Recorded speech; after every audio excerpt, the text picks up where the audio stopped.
አረ ዶክተር የሴቶች በኩልስ ያለውን ችግር እባክህ ንገረኝ ማለት መጀመሪያ ላይ ደስታ አለኝ፣ ከዛ በኋላ ግን ገባ ወጣ እና መጨረሻ ላይ ደስታ የለም የሚል ነው። እንግዲህ መጨረሻ ላይ በደስታ ሲቋጭ ነው ግንኙነት ደስ የሚለው ማለት ነው። ብዙ ጊዜ ብዙ ሰዎች እንግዲህ ባዮሎጂን ይረሳሉ ማለት ነው እየቆዩ ሲሄዱ። ስለዚህ ሴቶች ምን ያስደስታቸዋል ምን አያስደስታቸውም የሚለውን ሴቶቹ ራሳቸውም አያውቁትም፣ ወንዶችም ይረሱታል። በተጨማሪም ደግሞ ትንሽ ግልጽ ሆኖ የመቅረብም ችግር ይኖራል ማለት ነው። ስለዚህ ገባ ወጣ ከሚለው ብንጀምር ፔኔትሬቲቭ ሴክስ የምንለው ወይም ደግሞ ወንዱ ገባ ወጣ ስላለ ሴቷ አትረካም ማለት ነው። በ2017 በተደረገ ጥናት መሰረት በዚህ አይነት ፔኔትሬቲቭ ሴክስ ብቻ ወንድየው ገባ ወጣ ብቻ በማለት የሚረኩት 18 ከመቶ ያህሉ ሴቶች ብቻ ናቸው ማለት ነው። 82 በመቶ ምንም ያለ ረጅም ሰዓት ገባ ወጣ ቢል ወንዱ እርካታ አይኖራቸውም ወይም ደግሞ ኦርጋዝም ላይ አይደርሱም ማለት ነው። ነገር ግን ሌሎች ወሳኝ ነገሮች አሉ። ሴቶች የሚረኩት በአብዛኛው ክሊቶራል ስቲሙሌሽን የምንለው የብልት የላይኛው በኩል ላይ ያለችዋ እንደ ወንድ ብልት አይነት ናትና እሷ ስቲሙሌት ስትደረግ ነው። እንደገና እሷ ደግሞ የራሷ vulvaው ላይ ወይም ደግሞ ላቢያው ላይ የራሷ ክሩ ስላላት በቀኝና በግራ እሱም ስቲሙሌት ሲደረግ ሴቶቹ እርካታ ላይ ሊደርሱ ይችላሉ ወይም ኦርጋዝም ሊያረጉ ይችላሉ ማለት ነው። እንደዚሁም ደግሞ የቫጃይና የውስጥኛው ክፍል 5-6 ሴንቲሜትር አካባቢ ገባ እንደተባለ የላይኛው ከፊት ለፊት ወደ ሆድ በኩል ያለው ክፍል ላይ ጂ ስፖት ወይም ግራፈንበርግ ስፖት የሚባል ቦታ አለ። እሱ ስቲሙሌት ሲደረግ ከፍተኛውን ሳቲስፋክሽን ሊያገኙ ይችላሉ። ይሄንን እንግዲህ ያገኘችው ሐኪም ናት። ስታይ ቼክ አርጋ ነው እንግዲህ ከዛ በኋላ ነው ጂ ስፖት ተብሎ እንትን የሚለው ማለት ነው። ስለዚህ ብዙ ሰው ጂ ስፖትን ላያገኘው ይችላል። ምክንያቱም ጂ ስፖት የአንቴሪየር ቫጃይና ወይም ደግሞ የቫጃይና የሴቷ ብልት የፊትኛው ክፍል ላይ ነው ያለው ማለት ነው። ስለዚህ በዛ መልኩ ስቲሙሌት ሊደረጉ ይችላሉ ማለት ነው። ከዛ ውጪ vulvaው ቫጃይናው ራሱ ስቲሙሌትድ ሆኖ ሊረኩ ይችላሉ ማለት ነው። ሴቶች እንዳይረኩ የሚያረጋችሁ የተወሰኑ ነገሮች አሉ። በጣም ብዙ ቢሆኑም እኔ ዋናዎቹን እነግራችኋለሁ ማለት ነው። አንደኛ ወንዱ ጋር ችግር ካለ ነው። ኤክሳይትመንት ስቴጅ ወይም የመጀመሪያው ስቴጅ ላይ እየተሟሟቁ እያለ ወንድየው የሚጨርስ ከሆነ ያው ሳይኮሎጂካሊም ከዛ በኋላ ነገሩ ይጠፋል ማለት ነው። ከደስታነት ወደ ሌላ ነገር ይቀየራል ማለት ነው። ምክንያቱም አንዴ ወንዱ ከጨረሰ ውስጥ ሳይገባ ወይም ምንም ሳያረግ ከጨረሰ እሷም ሙዱ ይበላሻል ማለት ነው። እሱም ያው ሙዱ ይጠፋበታል ማለት ነው። አንዱ እሱ ነው። ስንፈተ ወሲብ ካለ ቶሎ መጨረስ ካለ እነዚህ ነገሮች ፊክስ ማድረግ ያስፈልጋል ማለት ነው። ሁለተኛው የሪሌሽንሺፕ ኢሹ ካለ ያልተፈታ ችግር በመሃላቸው ካለ እንደዚሁ ኤክሳይትመንት ስቴጁ እሷ ኤክሳይትድ ላትሆን ትችላለች ወይም አንዳቸው ላይሆኑ ይችላሉ። በዛን ጊዜ ዝግጁ ሆኖ ለተፈለገለት የደስታ ምንጭ ላይሆን ይችላል ማለት ነው። ከዛ ውጪ ግን ሰውነትን አለማወቅ ብዙ ሴቶችም ወንዶች የትኛው አካባቢ ነው በጣም ኤሮጂነስ የሆነው ወይም ደግሞ በጣም ሴትዮዋን በጣም ሆት የሚያረጋት ኦን የሚያረጋት የትኛው ጋር ነው የሚለውን በደንብ ካለማወቅ ነው። ክሊቶሪን ብዙ ሰው ላያውቅ ይችላል። ጂ ስፖት ላያውቅ ይችላል። እንደገና ደግሞ ሴቷ ምን ያስደስተኛል የሚለውን ማወቅ አለባት ብቻ ሳይሆን ማሳያት አለባት። በተቻለ መጠን ግንኙነት እያደረጉ በቆዩ ቁጥር ሰዎች እየተጣጣሙ የሚሄደው ለዛ ነው። ምክንያቱም የምትፈልገውን እያወቀ ስለሚሄድ ማለት ነው። አንዳንድ ሴቶች የጡት ጫፍ ሲነካኩ በጣም ስቲሙሌትድ ይሆናሉ። አንዳንዶቹ ደግሞ የጡት ጫፍ ምንም ከጆሮ የተለየ ላይሆን ይችላል። እንደዚሁ ደግሞ ክሊቶሪ ግን ለአብዛኛው ሴት ክሊቶራል ስቲሙሌሽን ያነቃቃቸዋል ማለት ነው። እንደዚሁ ጂ ስፖት ያነቃቃቸዋል። እነዚህ ነገሮች ማወቅ ያስፈልጋል ማለት ነው። ከዛ ውጪ ግን ይሄ ነገር መሰናክል የሚሆኑ ነገሮች ሌላኛው ህመም ካለ ነው። ሴቷ በተለያየ በኢንፌክሽን ሊሆን ይችላል፣ በማህፀን ውሃ መቋጠር ሊሆን ይችላል፣ በማዮማ ወይም ደግሞ በማህፀን እጢ ሊሆን ይችላል። በተለያየ ምክንያት ሴቷ የሚያማት ከሆነ እንደዚሁ ኦርጋዝም ወይም ደግሞ እርካታ ላይ ላትደርስ ትችላለች። እንደዚሁ ሳይኮሎጂካል ጫና መጨናነቅ ካላት እንደዛው ላትደርስ ትችላለች። በተጨማሪም እኛ ሀገር በስፋት ያለው ያው ፊሜል ሰርከምሲሽን ወይም የሴቶች ግርዛት ነው። ሴቶች ሲገረዙ እንግዲህ በአብዛኛው ክሊቶሪው ነው የሚቆረጠው። ክሊቶሪም ጫፉ ነው የሚቆረጠው ማለት ነው።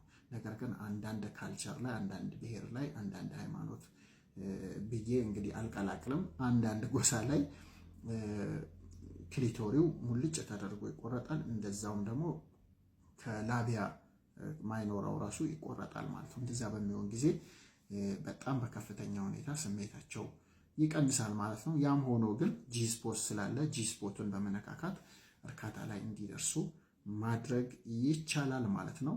በተጨማሪም አንዳንድ ሴቶች በተለይ ሴቶች ላይ ስለሚገነነው ይሄንን ብለው ሪሊጂየስ ሲሆኑ ወይም ሃይማኖተኛ ሲሆኑ በዛ ሰዓት የጥፋተኝነትና የስቲግማ ፍርሃት ይኖርባቸውና ወሳኙ ሰዓት ላይ ትዝ ይላቸውና በቃ ኦርጋዝም ሳያደርጉ ነገሩ ይጠፋል ማለት ነው። ይሄ ብዙ ሴቶች ላይ እያጋጠመኝ ያለ ነገር ነው። እኔ ክሊኒካሌም ብዙ ሴቶችን አይቻለሁ። ዋናው ጋር ስንደርስ በቃ እፈራለሁ፣ እደነግጣለሁ የሚሉ ሴቶች አሉ ማለት ነው። ይሄ ሁሉ ተደርጎ እንግዲህ አንድ ወንድ ሴቷን አርክቻታለሁ ማለት ይችላል ወይ? አጭሩ መልስ አይችልም ነው። ለምን መሰላችሁ? ከ35 እስከ 50% ሴቶች ፌክ ኦርጋዝም ያደርጋሉ። ፌክ ኦርጋዝም ማለት እሱን ለማስደሰት ብቻ ድምጽ ማሰማት ሊሆን ይችላል። የተለያዩ ነገሮችን ሊያደርጉ ይችላሉ። ነገር ግን ኦርጋዝም ወይም ደግሞ እርካታ ላይ ላይደርሱ ይችላሉ ማለት ነው። ሌላኛው ደግሞ ሳይለንት ኦርጋዝም ነው። ነገር ግን ሳይለንት ኦርጋዝም የምንለው ደግሞ እርካታ ላይ ደርሰው ጨርሰው ነገር ግን ምንም ስለማያወሩ ምንም ላታይ ስለምትችል የረኩ ላይ መስል ይችላል ማለት ነው። ስለዚህ አጭሩ መንገድ መጠየቅ ነው ማለት ነው። ሴቶቹም ደግሞ ትክክለኛውን ነገር መንገር ነው። ካረካችሁ ወደፊት እንዲያስተካክል ይጠቅመዋል። ከረካችሁ ደግሞ ምን እንዳስደሳታችሁ ያውቃል ማለት ነው። ወንዱም ደግሞ አረካውም የሚል ወይም ደግሞ ኖ የሚል መልስ ሲመጣልህ መናደድ አያስፈልግም፣ መበሳጨት አያስፈልግም። ራስን ችግር ውስጥ እንዳለህ አድርገህ ማሰብ አያስፈልግም። አንዳንዴ ሊገጥም የሚችል ነገር ነው። እንዴት አሻሽለን የተሻለ እናደርገዋለን የሚለው ላይ ፎከስ ማድረግ ይቻላል ማለት ነው። በመጨረሻም ይሄን ነገር ሳቲስፋክሽኑን ወይም ኦርጋዝሙን ለመጨመር የሚረዱ ነገሮችን እንግዲህ በሳይንስ የተደገፉትን ነው የምነግራችሁ። አንደኛው ኤክሳይትመንት ስቴጅ ላይ ያው ብዙ ነገሮች አሉ። አንዱ ዲፕ ኪሲንግ ነው። አጠቃላይ ያው ብዙ ነገሮች አሉ ከሃይጂን ጨምሮ ማለት ነው። ከዛ ውጪ ግን ሴቷ መድረክ ካለ ሴክሹዋል ሉብሪካንቶች አሉ። እነሱ መጠቀም ሊያስፈልግ ይችላል። ክሊቶራል ስቲሙሌሽን፣ ጂስፖት ስቲሙሌሽን፣ ፊንገር ምናምን ሊያስፈልግ ይችላል ማለት ነው። በተጨማሪ ግን በዋነኛነት ኦፕን ቶክ ያስፈልጋል። ወይም በግልጽ የሚፈልጉትን ነገር ወንዱም ሴቷም ማውራት አለባቸው ማለት ነው። ያው ይሄ እንግዲህ ብዙ ሰዎች ይሄን ቪዲዮ ቢያዩት ይጠቀማሉ ብዬ ማስበው ባለትዳሮች እና እንደዚሁ ደግሞ ለትዳር የተሰናዱ ያሉ ሰዎች ናቸው። ከዛ ውጪ ሌላ ነገር የለውም። ሳይንስ ነው ማወራው። መጨናነቅ የለባችሁም። እኔ እንኳን ሳወራ አልፈራውም። ለመስማትም መፍራት የለባችሁም ማለት ነው። በጣም የብዙ ሴቶች ጥያቄ ነው። ሴቶች ለምንድን ነው እንደ ወንዶቹ ማይረኩት? ብዙ ሴቶች እርካታ አንደርስም ወይም ደግሞ ኦርጋዝም አናደርግም ይላሉ ማለት ነው። በዚህ ቪዲዮ አምስቱን እነግራቸዋለሁ። የመጀመሪያው ፊዚካል ነው። ፊዚካል ሪዝኖች ወይም ምክንያቶች የሚባሉት ሴቷ ጋር አካላዊ ችግር ካለ ነው። ለምሳሌ ስኳር ካላት፣ የነርቭ ችግር ካለ፣ ማህፀን በር አካባቢ ኢንፌክሽን ካለ፣ የማህፀኑ አካባቢ ችግር ካለ፣ እንደዛ ደግሞ መድኃኒት የምትወስድ ከሆነ መድኃኒቶቹ ሰውነቷ ላይ የሚፈጥሩት ነገር ኦርጋዝም ወይም ደግሞ እርካታ ጫፍ ላይ እንዳደርስ ሊያደርግ ይችላል። ላጨርስ ትችላለች ማለት ነው። ሁለተኛው ሳይኮሎጂካል ነው። ሳይኮሎጂካል ምክንያት የሚባለው ደግሞ ሴቷ የምትጨነቅ ከሆነ፣ እንደገና ድብርት ካለባት፣ እንደገና ደግሞ ከዚህ በፊት መደፈር ወይም ደግሞ ከቤተሰብ ወይ ከተለያየ ነገር ሴክስን እንደ ትራውማ የሚያስታውሳት ነገር ካለ እንደዚሁ እንደሱ ልትሆን ትችላለች ማለት ነው። ከዛ በተጨማሪ ከባለትዳሯ ወይ ከጓደኛዋ ጋር ያልተፈታ ቅራኔ ካለ ችግር ካለ ይሄም እንዳትረካ ሊያረግ ይችላል ማለት ነው። በሶስተኛ ምክንያት የተቀመጠው ሆርሞናል ነው ወይም ደግሞ የሆርሞን መዛባት ነው። ይሄ ደግሞ በእርግዝና ጡት በማጥባት እንደዚሁም ደግሞ በማረጥ ወይም ደግሞ የወር አበባ በሚቀርበት ጊዜ እድሜያቸው ሲገፋ ማለት ነው ሆርሞኖች ሲዛቡ ይሄ ችግር ሊፈጠር ይችላል ማለት ነው።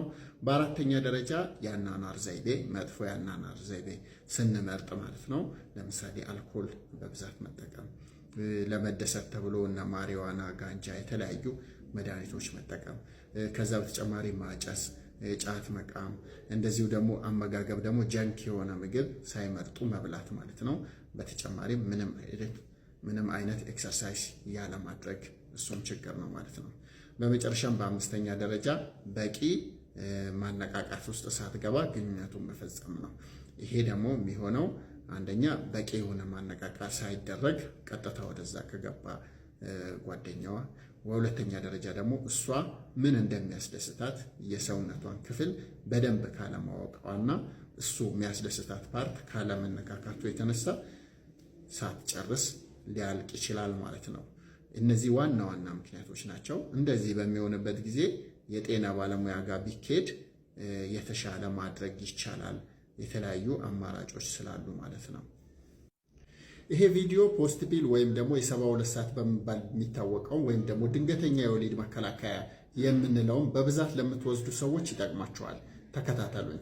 ይሄ ምንድነው? በተደጋጋሚ ይህን ፖስት ፒል የምትወስዱ ሴቶች የሚከተሉትን 10 ችግሮች ሊያመጣባቸው ይችላል ማለት ነው።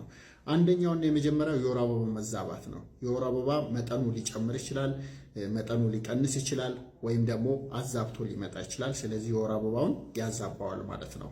ሁለተኛ ብዙ ጊዜ ይህን ተደጋግሞ ሲወሰድ ማቅለሽለሽና ማስመለስ ይኖራል እና ማቅለሽለሽና ማስመለስ ብዙ ጊዜ ደግሞ ሲኖር የሰውነታችን ኤሌክትሮላይቶችን በማዛባት ፈሳሽ መጠናችን በሰውነታችን በመቀነስ ዲሃይድሬሽን ወይም ደግሞ የሰውነት ፈሳሽ መጠን እንዲቀንስ ኤሌክትሮላይቶች እንዲዛቡ ያደርጋል። ይሄ የራሱን የቻለ ችግር ስለሆነ ማለት ነው። በሶስተኛ ደረጃ በተደጋጋሚ በተለይ ከ2 ከ3 ጊዜ በላይ መውሰድ ፖስት ፒልን መውሰድ ማይግሬን ሄዴክ ሊያመጣባችሁ ይችላል። የተለያየ ማይግሬን ሄዴክ ሊያመጣባችሁ ይችላል። ጭንቅላታችሁ ዲዚ እንዲሆን ወይም ደግሞ እንደ መጮህ አይነት ስሜት ሊሰማችሁ ይችላል ማለት ነው። ስለዚህ ራስ ምታት ሊያመጣባችሁ ይችላል ማለት ነው። በአራተኛ ደረጃ ደግሞ ክሮኒክ ፋቲግ የምንለው ለረጅም ጊዜ ድካም ግልጽ ያልሆነላችሁ መንስኤው ግልጽ ያልሆነ ድካም፣ ከፍተኛ የሆነ ድካም፣ ሁልጊዜ መድከም ስሜት ሊያመጣባችሁ ይችላል ማለት ነው። በአምስተኛ ደረጃ ሙድ ስዊንግ ደግሞ ወይም ደግሞ የጸባይ መቀያየር ሊያስከትል ይችላል። አንዳንዴ ይደብራቸዋል፣ አንዳንዴ ደግሞ ይጨንቃቸዋል። ስለዚህ ጭንቀት፣ ድብርት የመሳሰሉትን ከፍ ያደርጋል ማለት ነው። ከዛ ውጪ መወፈር ለማትፈልጉ ሰዎች ደግሞ መጥፎ ዜና ነው። ምክንያቱም ፖስት ፒል በተደጋጋሚ በወሰዳችሁ ቁጥር ክብደት ይጨምራል ማለት ነው። ስለዚህ ክብደትም እንዲጨምር ያደርጋል ማለት ነው። እንደዚሁም ደግሞ ጡት ቴንደርነስ እንዲኖረው ወይም ደግሞ ልብስ ስትቀይሩ እንደዚሁ ጡታችሁን ስትነካኩ ስትታጠቡ ምናምን ህመም እንዲኖረው ወይም ደግሞ ብረስት ቴንደርነስ የምንለውን ያስከትልባቸዋል ማለት ነው። በስምንተኛ ደረጃ ይህንን ስትወስዱ ፌል ካረገ መከላከል ካቃተው ሊያቅተው ስለሚችል ማለት ነው ከማህፀን ውጭ እርግዝና ወይም ደግሞ ኢክቶፒክ ፕሬግናንሲ የመከሰት እድሉን ከፍ ያደርጋል ማለት ነው። በዘጠነኛ ደረጃ ደግሞ ይህንን በተደጋጋሚ በመውሰድ በምትወስዱ ጊዜ የደም መርጋት ችግር መጠንን ይጨምራል ማለት ነው። ስለዚህ ደም መርጋት ሊገጥማችሁ ይችላል ማለት ነው። በመጨረሻም በአስረኛ ደረጃ ስትሮክ ወይም ደግሞ ወደ አንጎል የሚሄደው የደም ፍሰት ሊቆም ይችላል። ይሄ በተለይ ከዚህ በፊት የደም መርጋት ችግር የነበረባችሁ ወይም ሌላ ካርዲዮቫስኩላር ከልብና ከደም ስር ጋር የተያያዘ ችግር ላለባችሁ ሰዎች ይሄኛው አደገኛ ሊሆን ይችላል ማለት። ስለዚህ በወር ከ2 ጊዜ በላይ ፖስት ፒልን ወይም የ72 ሰዓቱን አትጠቀሙ። ብዙ ጊዜ ላይቭ ላይ የማገኘው ጥያቄ ምንድነው? እኔና ባለቤቴ እንደዚህ ሞክረን 4 ወር ሆነን 6 ወር ሆነን ልጅም ቢያለን ማርገዝ ፈልጌ ነበር አላረገዝኩም የምትሉ ሰዎች ብዙ ናችሁና መጀመሪያ ራሳችሁን ከማጨናነቃችሁ በፊት ልጅ መውለድ አይችልም ወይም አንድ የልጅ መውለድ ችግር አለበት ለመባል አንድ ጥንድ ቢያንስ ከመከላከያ ነፃ የሆነ ግብረ ስጋ ግንኙነት ለ1 ዓመት ማካሄድ አለበት። ሁለተኛ ደግሞ ያ ግብረ ስጋ ግንኙነት በቂ መባል አለበት። ማለትም በሳምንት ከ3 እስከ 4 መሆን አለበት ማለት ነው። የዛኔ ይሄን ሁሉ ነገር አሟልታችሁ እርግዝና እምቢ ካለ ኦኬ ችግር አለ ተብሎ ወደ ጤና ተቋም ተሄዶ መመርመር ይቻላል ማለት ነው እንጂ ራሳችሁን እያጨናነቃችሁ በቃ መውለድ አልችልም ማለት ነው 4 ወር 3 ወር ስለዘገየ መውለድ አልችልም ማለት ነው ማለት አይደለም። ስለዚህ አንዲት ሴት ለእርግዝና ራሷን እንዴት ነው ማዘጋጀት ያለባት? ሰውነቷ እንዴት ነው ማዘጋጀት ያለባት? በጣም ቶሎ እርግዝና እንዲፈጠር ማድረግ የምትችላቸው ነገሮች ምንድናቸው ብለን እናወራለን። አንደኛ ማርገዝ የምትፈልግበትን ቀን ወይም ማርገዝ የምትፈልግበትን ወር በትክክል ማወቅ አለባት። ከዛ በኋላ ሰውነቷን ማዘጋጀት መጀመር ያለባት ከዛ ጊዜ ከ3 ወር በፊት ጀምራ ነው ማለት ነው። ስለዚህ ቢያንስ 3 ወር ሆርሞን የተዛባ ነገር ካለ፣ ኬሚካሎች የተዛቡ ነገር ካለ፣ ደም ውስጥ ያሉ ነገሮችን በሙሉ ሊጠራ ይቻላል። ደም ማነስ ካለባት ሊስተካከል ይቻላል። ሌላ ነገሮች በሙሉ ካሉባት ሊስተካከል ይቻላል ተብሎ ስለሚታሰብ ቢያንስ ከ3 ወር በፊት ፕላን ማድረግ አለባት ማለት ነው። ስለዚህ አሁን መስከረም ወር ላይ ነው አይደል? ስለዚህ መስከረም ወር ላይ ራሷን ማዘጋጀት ያለባት ሴት ቢያንስ ህዳር ታህሳስ ላይ ማርገዝ የምታስብ ሴት ናት ማለት ነው። ስለዚህ ይሄን ያክል ደግሞ ካልን ቀጣይ ደግሞ ምን እያደረገች ነው ማዘጋጀት ያለባት ሰውነቷን ብለን እናወራ። የመጀመሪያ ማንኛውም አይነት የወሊድ መከላከያ ካለ እነሱ ነገሮች ማቋረጥ አለባት። ስለዚህ ኪኒን ካለ ኪኒኑ ወዲያው ከተቋረጠ ማርገዝ ትችላለች። ስለዚህ 3 ወር ቀድሞ ማቋረጥ አያስፈልጋትም። ዲፖ ወይም በየ3 ወሩ የሚወጋው መርፌ ብዙ ጊዜ እርግዝናን ከ12 እስከ 14 ወር ድረስ የማዘግየት ባህሪ ያለው። ስለዚህ አንድ ሴት የመጨረሻ መርፌዋን ከወሰደች በኋላ እስከ 1 ዓመት ድረስ እርግዝና ሊፈጅባት ይችላል። ስለዚህ በአሁኑ ዓመት ማርገዝ ያሰበች ሴት በመርፌ የምትወስደው መከላከያ ከነበራት አምና ነው ማቆም ያለባት ማለት ነው። ሁሉ ሴት ላይ ይፈጠራል ማለት ሳይሆን አብዛኛው ጊዜ በመርፌ የሚወሰደው መከላከያ እርግዝናን የማዘግየት ባህሪ ያለው። ስለዚህ እነሱ ነገሮች ካላችሁ እሱ ነገር ወደ ሌላ አይነት እርግዝና መከላከያ እንድትቀይሩ ማለት ነው። ኢምፕላንት ወይም ሉፕ ወይም በማህፀን ውስጥ የሚቀበረውና በእጅ ውስጥ የሚቀበረው ካለ ደግሞ እርግዝና እንዲፈጠር ካለችበት ሰዓት ከ2 ሳምንት እስከ 1 ወር በፊት ባለው ሰዓት ብታስወጣ ተመራጭ ነው ተብሎ ይታሰባል ማለት ነው። ስለዚህ ሰውነቷን ከመከላከያ ነፃ ካደረገች በኋላ ሁለተኛ ማድረግ ያለባት ቫይታሚኖች መውሰድ አለባት። ስለዚህ እነዚህ ፕሪናታል ቫይታሚንስ ተብሎ በየቦታው የሚሸጡ ናቸው። እነዚህ ፕሪናታል ቫይታሚኖች ለእርግዝና ሊያስፈልጋት ይችላሉ ተብሎ የሚታሰቡትን ቫይታሚንና ንጥረ ነገሮች ይሰጧታል አንድ ሴት። አይረን፣ ቫይታሚን B12፣ ፎሊክ አሲድ፣ ቫይታሚን ዲ እና ሌሎች ነገሮች በሙሉ ይሰጣታል ማለት ነው። ስለዚህ ይሄንን ነገር ከ3 ወር በፊት እርግዝና ካሰበችበት ወር ከ3 ወር በፊት መጀመር አለባት ማለት ነው።